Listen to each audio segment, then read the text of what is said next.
আসসালামু আলাইকুম প্রিয় দর্শক, অন্য মঞ্চের আলাপ চাইতায় আপনাদের সকলকে আমন্ত্রণ জানাচ্ছি।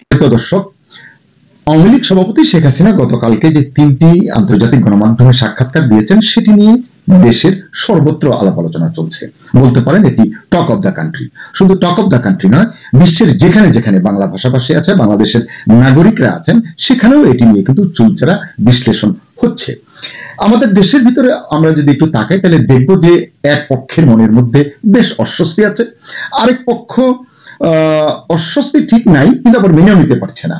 আবার কেউ আছে যে যেভাবেই হোক, মানে তিনি যা বলেছেন তার বা চিন্তা বা যা তার প্রত্যাশা বা তার যে কর্মপরিকল্পনা, যেটি যতটুকু তিনি বুঝতে দিয়েছেন গতকালকের সাক্ষাৎকারে, সেটি যেভাবেই হোক যেন প্রতিরোধ করা যায়, সেই প্রতিরোধের শেষ দৃশ্য রচনায় তারা ব্যস্ত হয়ে পড়েছে। আসলে অনেক কিছু নিয়ে তিনি কথা বলেছেন, গতকালকে তিনি আমরা কন্টেন্ট করেছি, আরো অনেকেই কথা বলেছেন, গণমাধ্যমে আপনারা এটি দেখেছেন এবং আন্তর্জাতিকভাবে এত ব্যাপক বিস্তৃতভাবে এটি প্রচারিত হয়েছে, প্রচার পেয়েছে। আমি মনে করি যে গত 15 মাস যে তিনি নীরব ছিলেন, কথা বলেননি, তাহলে মানে একবারই সেটি আসলে তিনি কভার আপ করে ফেলতে পেরেছেন। তো আজকে আমি ছোট করে আলাপ করতে চাই। তিনি গতকালকে তার অনেক কথার মধ্যে বলেছেন যে দেশে ফেরা নিয়ে, বাড়ি ফেরা নিয়ে। তিনি বঙ্গবন্ধুর কন্যা, বাংলাদেশের মেয়ে, তিনি এদেশে ফিরতে চান, এদেশে রাজনীতি করেছেন, করেন, এদেশের প্রধানমন্ত্রী ছিলেন একাধিকবার।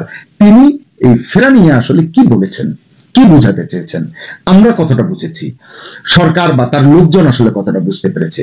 কারণ এই বুঝাবুঝির উপরেই কিন্তু বাংলাদেশের আগামী দিনের রাজনীতি বহুলাংশে নির্ভর করছে বলে আমি মনে করি। শেখ হাসিনা বলেছেন একেবারে সাফ কথা যে তিনি দিল্লিতে আছেন, স্বাধীনভাবেই থাকছেন। এটি অত্যন্ত ইঙ্গিতবাহী কথা, স্বাধীনভাবেই থাকছেন। মানে তিনি সেখানে আছেন বটে, মানে এমন কোন আন্ডার কম্পালশন যে না এটা করা যাবে না ওটা করা যাবে না, সেভাবে তিনি নেই। কিন্তু তার মনের মধ্যে দেশে ফেরার যে ঐকান্তিক আগ্রহ আছে, এটি কিন্তু গতকালকের সাক্ষাৎকারে আমরা বুঝতে পেরেছি। তিনি বলেছেন যে অবশ্যই আমি বাড়ি ফিরতে চাইব, তবে বৈধ সরকারের অধীনে, যেখানে সংবিধান রক্ষা হয় বা রক্ষা হয়েছে এমন সরকার, সত্যিকারের আইন শৃঙ্খলা থাকে। আমরা জানি যে এখন এগুলো তো নেই। তো যদি দেখি যে এই বৈধ সরকারটা আসলে প্রতিষ্ঠিত হবে কিভাবে, এটি কি ডিপ স্টেটের কোন ষড়যন্ত্রের মাধ্যমে হবে, নাকি মেটিকুলাস ডিজাইন দিয়ে এই বৈধ সরকার প্রতিষ্ঠিত করা যাবে? আসলে যাবে না। এটি করতে হলে কি করতে হবে? একটি জাতীয় নির্বাচনের মাধ্যমে করতে হবে, যে জাতীয় নির্বাচনে জনগণ স্বতঃস্ফূর্তভাবে অংশগ্রহণ করবে, ভোটাধিকার প্রয়োগ করতে পারবে, তার পছন্দের প্রার্থীকে ভোট দিতে পারবে, তার পছন্দের প্রার্থী যদি ভোটের মাধ্যমে বিজয়ী হয়, তার প্রক্রিয়ার ভিতর দিয়ে একটি বৈধ সরকারের সূচনা হতে পারে। এটি একটি ধাপ, আরো অনেক অনুষঙ্গ কিন্তু রয়েছে, কিন্তু সর্বপ্রথম যেটি হলো সেটি হচ্ছে জাতীয় নির্বাচন। সেই নির্বাচনের পরিবেশ, সেই নির্বাচনের জন্য লেভেল প্লেইং ফিল্ড, নিরাপদ পরিবেশে পছন্দের প্রার্থীকে ভোট দেওয়ার অধিকার, সবকিছু করলেন। আমি ভোট কেন্দ্রে যেতে পারলাম না, ভোট দিতে পারলাম না, ভোট দিয়ে বাড়ি ফিরতে পারলাম না, ভোট দিলাম, ভোটটি গণনা হলো না, তাহলে তো লাভ হলো না। এই সমস্ত অধিকার সুনিশ্চিত হলেই কিন্তু আমরা গণতন্ত্রের পথে এগোবার কথা বলতে পারবো।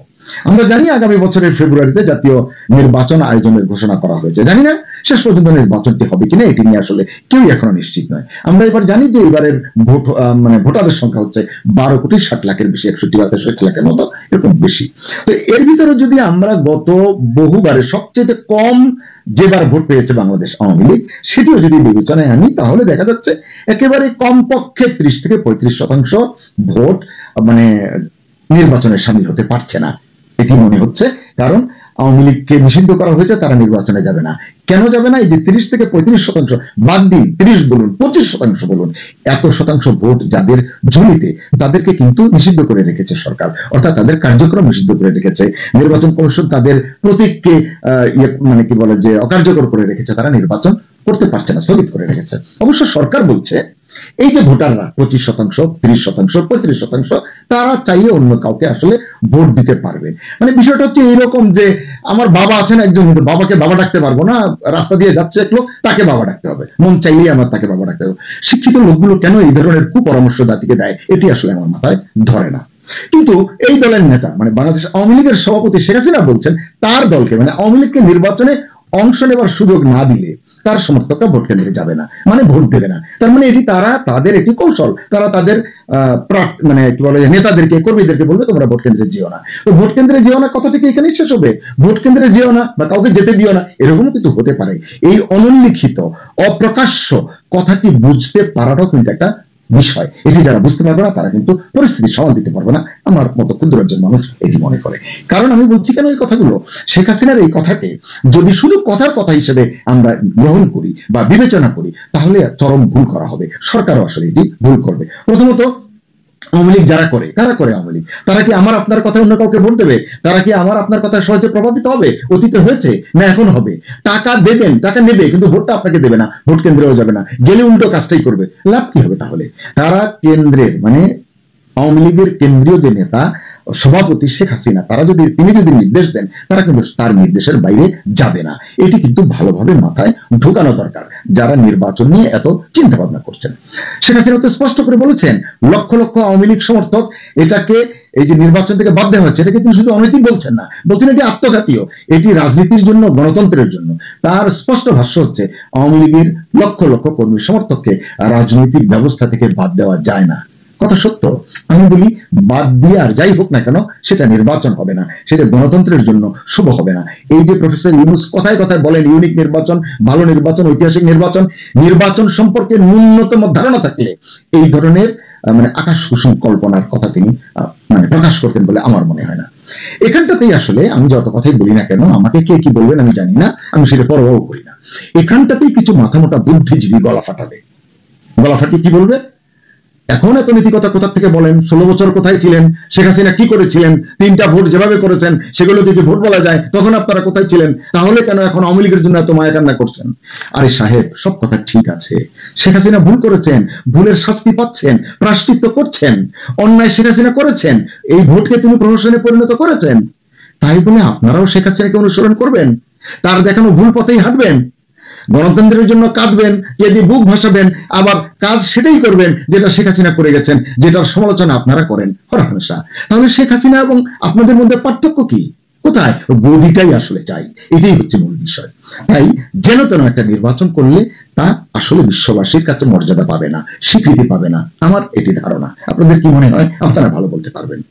এবং শেখ হাসিনা যে বলছেন যে নির্বাচন করতে দেওয়া হোক এবং শুভবুদ্ধির উদয় হোক, এটি কল্পনা করেছেন তিনি গতকালকে সাক্ষাৎকারে তিনি বলেছেন।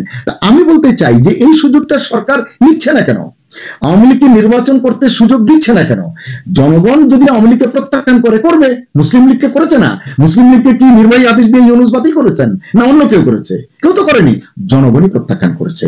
আওয়ামী লীগকেও জনগণের সামনে ছেড়ে দিন, ফেলে দিন, এবং গত 16 বছরে যেসব অন্যায় করেছে শেখ হাসিনা এবং তার দল আওয়ামী লীগ, সমস্ত কিছু অডিও ভিডিও যে যেভাবে পারেন প্রচার করুন না, আপনাদের কাজটা সহজ হয়ে যাবে। জনগণ যখন রায় দেবে তখন আওয়ামী লীগ আর কথা বলতে পারবে না।